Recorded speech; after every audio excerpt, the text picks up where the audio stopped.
Hello there, everybody, and welcome to my space. This is Jane, Wise Readings. It is the 11th of July 2025. It's a very wet Friday here, and it is full moon. All right, so I am following on from yesterday's theme. I wrote it again, lifting ourselves to the highest point imaginable.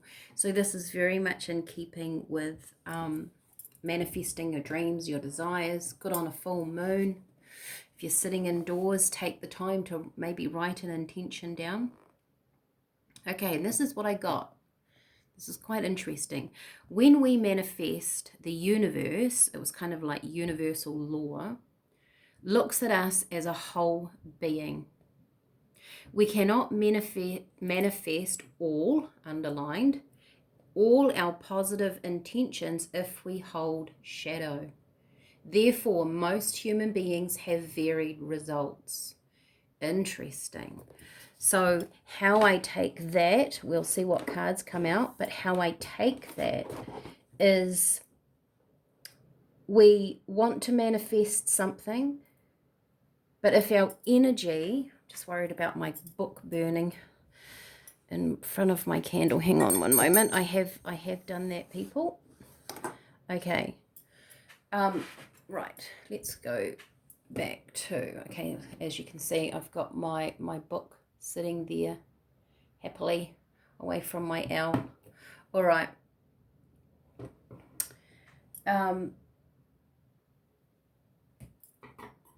As we manifest in the universe and we want something, we want to create something, but we hold a shadow of doubt. We don't believe we can. Like I say, we're lifting ourselves to the highest point imaginable. Does our mind hold our manifestation back a little bit? We can't manifest a positive result either if we are fearful of it, or if we are angry at a person and we want to manifest something else. See what I'm saying? That's the feeling I get. We manifest when we manifest, the universe looks at us as a whole being. So they take, as we project something out into the universe, it takes our whole energy being into account. Right, interesting. I'm going to do another Shadow and Light Oracle by Lucy Cavendish because it's talking about our shadow. This might be very good for the full moon. Maybe you can release stuff, right? Maybe write a letter of release and then write a letter of intent, or think about it in your mind, or sing it in the shower, or whatever you want to do. If you've got time today, that's your intention. Release and then manifest. Let's see what cards come out. Okay, interesting theory, isn't it? Okay, here we go. Carnivorous greenhouse. Interesting. A tempting offer has a high price. That's one of those, sorry about the shadow, I'm not sure. Oh, that's that. No, that doesn't work. I just have to go like this. Those plants, isn't it? What are they? Venus flytrap? Carnivorous greenhouse. A tempting offer has a high price. Let's get the book. Number 38. Okay. Let's zoom in on her. Fantastic. Here she is. It's kind of a feeling of two sides to a coin is the feeling that I'm getting with that card. 38. Sometimes these make it they're a little bit complicated, aren't they? Pay attention. When this card shows up in a reading, look carefully at someone or a situation around you. This greenhouse tempts people in and then devours them, making it difficult to escape unharmed. You have been told such situations are wonderful agents of change and growth. But the truth is that you do not need to learn this lesson again. The plants in the beautiful yet faintly macabre image represent someone or something that is attractive yet dangerous. They may feed off your energy or even eat you alive. Watch for people who consume more than they give, people who bully and swallow others, who argue out of your beliefs, ignore you, or constantly seek your approval and praise, and then grow hostile when you no longer give it. Interesting. This could be around a relationship. But that's a side note. Our spirit, perhaps too, when we manifest and we manifest as a whole, and it says here, therefore, most human beings have varied results. So we attract in a separate energy as well.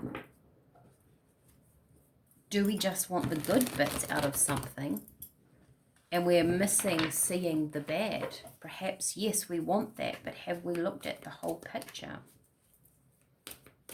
And if we try and manifest something and it's not matching our energy, it will pass us by. Is that because of our energy, or perhaps their energy, or the energy of that thing? It's got to match. Okay, so this is kind of something looking good, but it's not, right? Someone being nice to you only because they want something from you, kind of energy. Deeper knowing. So you're going further than that. You're going deeper than that. You're going deeper into something than what at first looks like, what at first has attracted you to it. So there's another level to manifesting. It's got to match your whole being. That's interesting.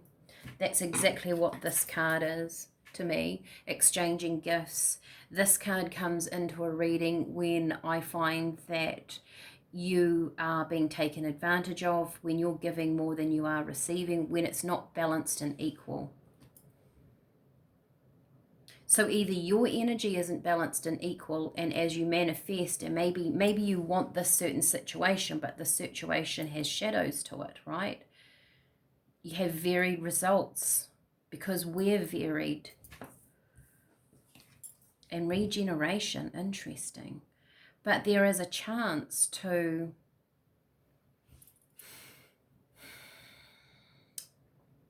change those circumstances, is what it feels like. Let's get some tarot. Then I'll get some tea. Okay.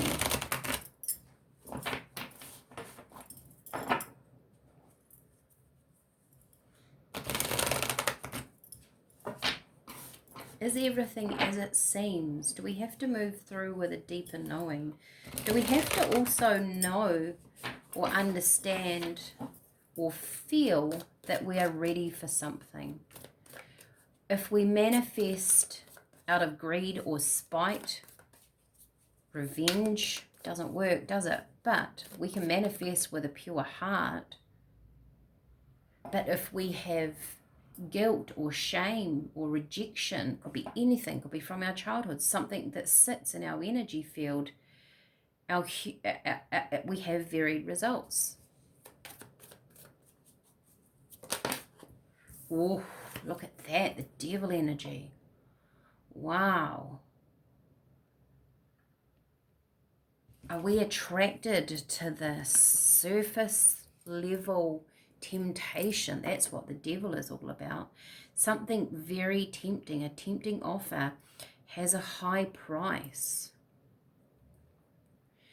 Do we, when we look at something and it's tempting to begin with, do we then not go, that's not fully aligning with me, just hang on a minute, I either have to readjust myself or move away from that offer? Wow. We have a chance here with this regeneration, though, to look at that. When the devil comes to the table, we're being shown something, right? King of Swords.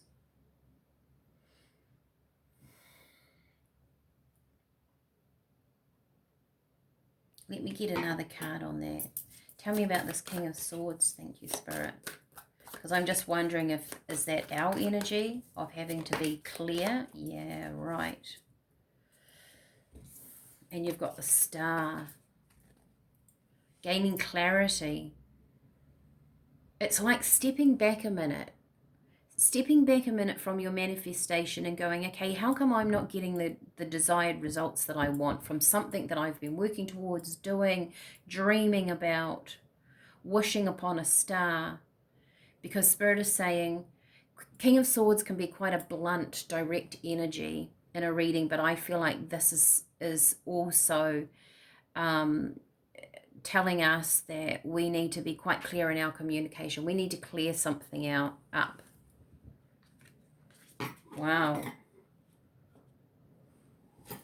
This is a very powerful full moon reading, isn't it? Wow, and look at that. So with regeneration, we have the Queen of Wands. We rise above, and when we do that, we have a chance to really step into manifesting the complete desire, not just half the desire, not just part of it, but the complete picture. Because we're working out who we truly are and what we truly want, and we're not just taken by that surface. The devil is here to draw you. I mean, look at his eyes. He's so compelling, isn't he? He's trying to draw you in. But Spirit is saying, imagine higher than this. It's kind of like that settling, but settling inside your manifestation, or saying to yourself, can I reach those heights? Can I really reach the heights? Do I truly believe it? Is there anything in my closet that I need to clear out before I can put the new in?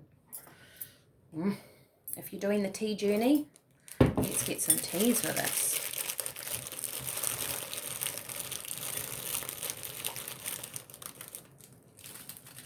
Looking out my window at my very soggy day. Well, I guess storms are there to wash things away as well. All right, Sage. Yeah, the deeper knowing, right? We're going into that deep knowing, the old wisdom, the Sage. Also, Sage clears. It clears energy. This is a real sense of being, perhaps also too, when we're manifesting, are we in the right frame of mind? Are we feeling good about ourselves? Or do we do it out of hope? Do we do it out of desperation? That's not the energy to manifest in. We do it when our energy is like this. When we're feeling good. Right? Look at what she's creating. That's the energy we want to be in. Know when that time is for you. Oh yes, peppermint. Perfect. It's a perfect tea, because this is about raising your energy, raising that level of vibration, being positive, communicating what you want in a very positive way, but having the energy behind it is important. We have Verbena, I think it's Verbena, yes it is, and we're doing it in a calm, deliberate way. That's almost the King of Swords too, right? Very calm, deliberate action. We have ginger. I've got ginger in my tea. I'm actually doing sort of the tea of yesterday had dandelion. I've got dandelion in mine today, and green. And green and ginger. Creativity, right? So we're manifesting. Yes, this is about your manifestations. That ginger is your sacral chakra, right? It's where we create. And we have rosebuds, unconditional love. A higher resonance, a higher vibration, right? Lifting our vibration to another level.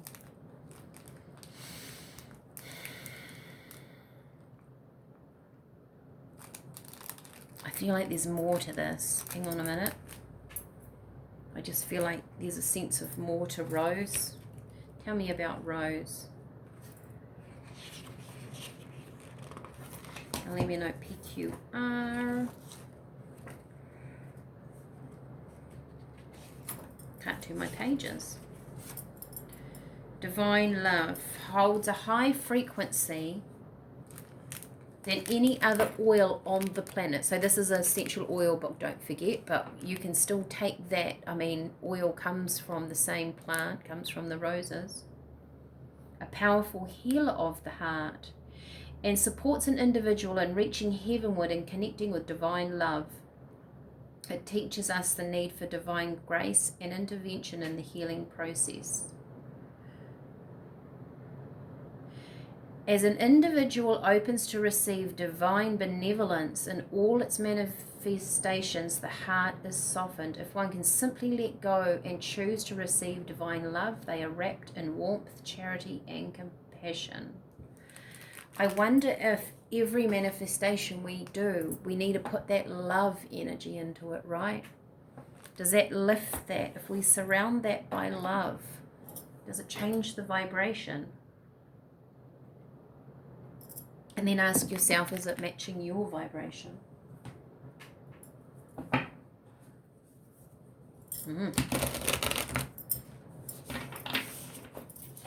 Do you match the vibration of what you want to manifest?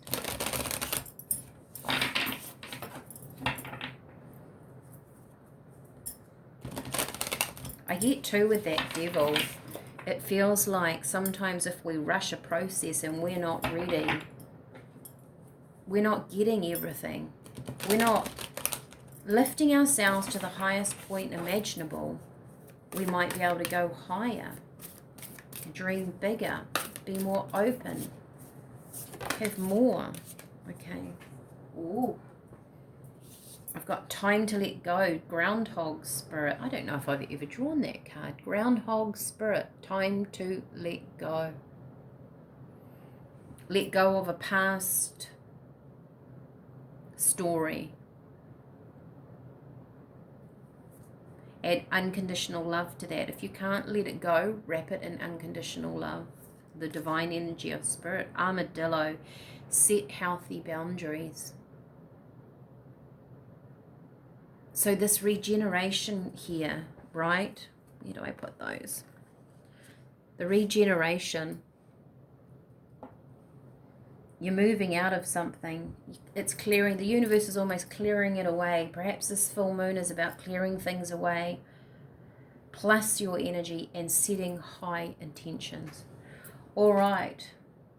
Hope everybody is warm and snug out there. If you're in the middle of this rain like we are, there are some people in Australia that are, well, you might have been feeling a little bit of the storm, but that was a few days ago.